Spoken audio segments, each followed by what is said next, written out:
दोस्तों आज आपके सामने फूड बस रेस्टोरेंट बहुत ही शानदार कॉमेडी। फूड बस रेस्टोरेंट कमलापुर नाम के गांव में रावत नाम के एक व्यक्ति को सिप्पी पप्पू नाम के दो बेटे थे। दोनों के बीच में बिल्कुल नहीं जमता था। रावत के बहुत समझाने पर भी वो लोग नहीं सुनते थे, हर बात पे झगड़ा करते रहते थे।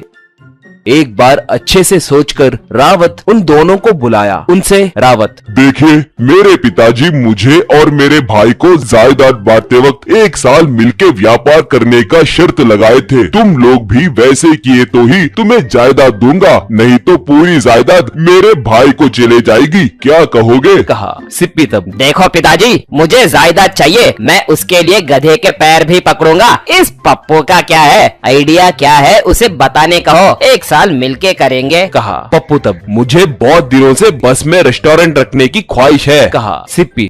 देखो, सब बराबर बांटेंगे, इसलिए सिंगल बस रेस्टोरेंट नहीं, डबल बस रेस्टोरेंट बस है तो बोलो, मैं व्यापार करने के लिए तैयार हूँ। कहा तो पप्पू भी मान गया।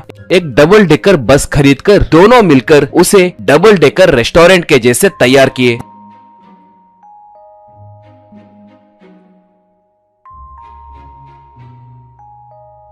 वो लोग व्यापार करते वक्त लड़ते थे, मगर खाने की क्वालिटी मेंटेन करने के वजह से लोग उमड़कर आने लगे और वहां खाकर जाने लगे।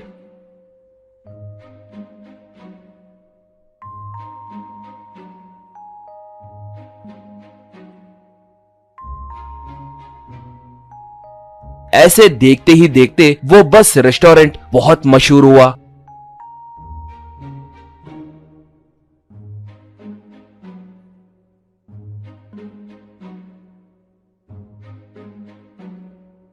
सब अच्छे से चल रहा था। एक बार रावत फूड रेस्टोरेंट के पास आकर अपने दोनों बेटों को देखा। दोनों मिलकर व्यापार तो कर रहे थे, मगर हर चीज पे झगड़ रहे थे और ऊपर से दोनों जायदाद के लिए ही नाटक कर रहे हैं कहकर उसे समझ में आ गया और वो दुखी होकर वहां से चला गया।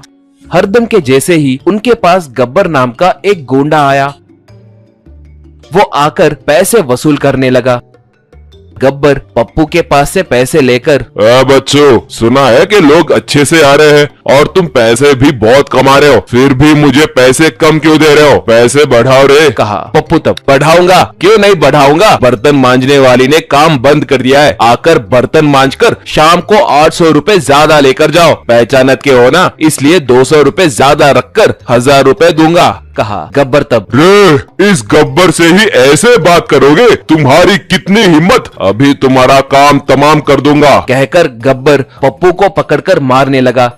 ये देखकर सिप्पी भागते हुए वहां पर आया और गब्बर को रोककर क्या हुआ है कहकर पूछा। पप्पू तब जो बीता सब बताया। ये सुनकर सिप्पी, क्यों रे पप्पू, तुम्हें दिमाग नहीं है क्या? वैसे भी भिखारियों को थोड़े पैसे भीख दे रहे हैं ना, इस गब्बर को भी दे देंगे, फालतू में मारपीट क्यों कर रहे हो? कहा गब्बर तब। क्यों रे, तेरे भाई को मारे तो भी तुम्हें समझ नहीं आ रहा है क्या? मुझे भिखारी कहोगे? कहा सिप्पी तब। रे गब्बर, तुम्हें पूरी बात सुनने की आदत नहीं है क्या? आधी बात सुनकर उड़ रहे हो। देखो, अभी तक मैंने भीख के बारे में ही बताया, मेरे भाई को मारने के लिए क्या करूंगा ये तुमने सुना नहीं। वो ये है कि तुम्हें हम दोनों मिलकर चपाती के आटे के जैसे पीसकर दोनों तरफ से बजाएंगे। बाद में तुम्हें मेरे भाई को मारने के लिए 6 महीने तक यही बर्तन मांजने के लिए रख दूंगा। तुम घर में छिपे तो भी घर के अंदर घुसकर तुम्हें घसीट कर लाएंगे। समझ आया क्या? कहा। ये सुनकर गब्बर डर गया। रे सिप्पी, तुम दोनों हरदम झगड़ते रहते हो ना, अब बीच में क्यों आ रहे हो? कहा सिप्पी तब। हाँ, हम दोनों के बीच में झगड़े हैं, ये हमारे परिवार का मामला है। बीच में कोई तुम्हारे जैसे आया तो